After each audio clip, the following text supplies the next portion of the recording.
এই জন্য পুরুষ স্ত্রীর উপরে নারীর উপর নেতৃত্ব দিবে।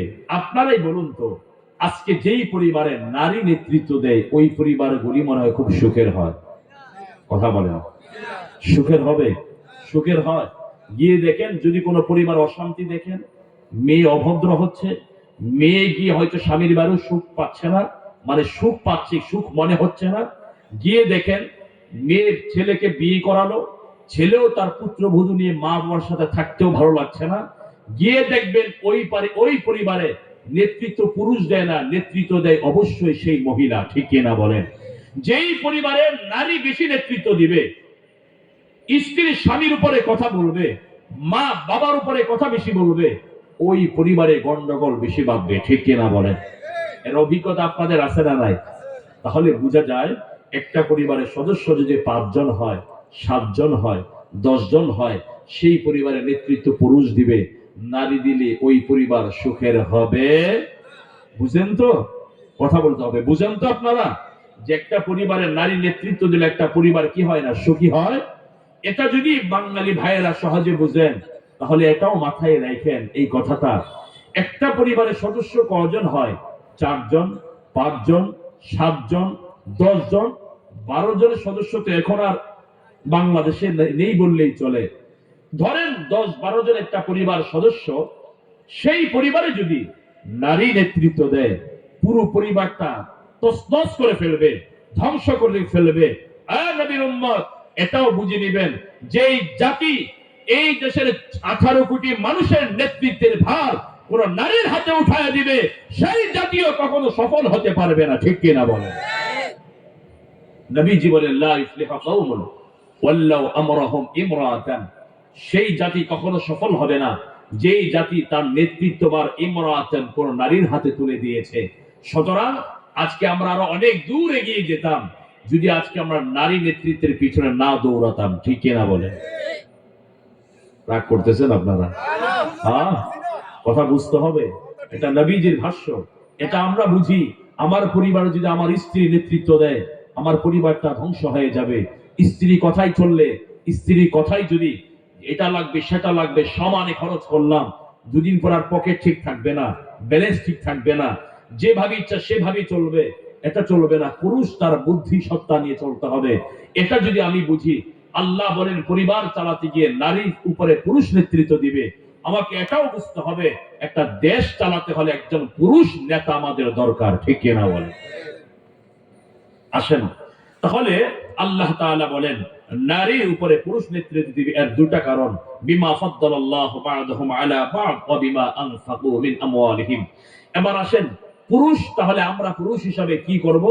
পুরুষ হিসাবে আমরা যদি বিশ্বাস করি পরিবারে আমি দিব নেতৃত্ব নাকি আমার স্ত্রী দিবে? কথা বলে না, কে দিবে? আমি দিব। আমি দিব। আমার দেওয়ার যোগ্যতা আসবে তখন যখন আমি আমার স্ত্রীর ভরণ পোষণ দিতে পারবো, আমার সন্তানের ভরণ পোষণ আমি দিব। এটা যখন আসবে তখন স্ত্রী আমার কথাও মানতে বাধ্য থাকবে। ঠিক কিনা বলেন? দ্বিতীয় বিষয় হলো, একজন পুরুষ এই ভাবা যাবে না যে আমি তো পরিবার কর্তা, আমি তো পরিবার নেতৃত্ব দিব, যেমনে মন চায় হেমনি চালাবেন নাকি? কথা বলে না কেন? মন চাইছে যেভাবে সেভাবেই করি স্ত্রীকে। আল্লাহ বলেন না, নেতৃত্ব মানে এই নয় তোমার যেভাবে ইচ্ছা সেভাবেই, তারও একটা নির্দিষ্ট নীতিমালা দিয়েছেন কে? আরো জোরে বলতে হবে, কে? যেভাবে ইচ্ছা সেভাবেই তুমি করতে পারবে না। মনে করেন আপনার এখন নেতৃত্ব দিচ্ছেন, স্ত্রী বাবা মারা গেল, আপনার শ্বশুর বাড়ির সাথে রাগ, স্ত্রীকে বললেন না তুমি তোমার বাপের বাড়ি যাইতে পারবে না, মরে গেছে তাতেও যাওয়া যাবে না। আল্লাহ বলেন এমন নেতৃত্ব দেওয়ার যোগ্যতা আবার তোমাকে দেয়া হয় নাই। সুবহানাল্লাহ করেন। আল্লাহ বলেন وعاشروهن بالمعروف।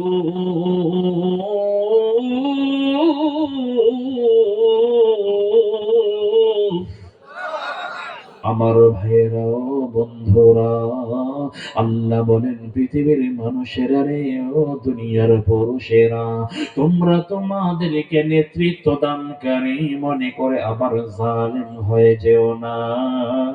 আল্লাহ বলেন তোমার ঘরের মহিলা, তোমার ঘরের স্ত্রীর সাথে ওয়াশিরুহুন্না বিল মারুফ, আল্লাহ বলেন ন্যায়সঙ্গত আচরণ করবা, ন্যায়সঙ্গত ব্যবহার দেখাও।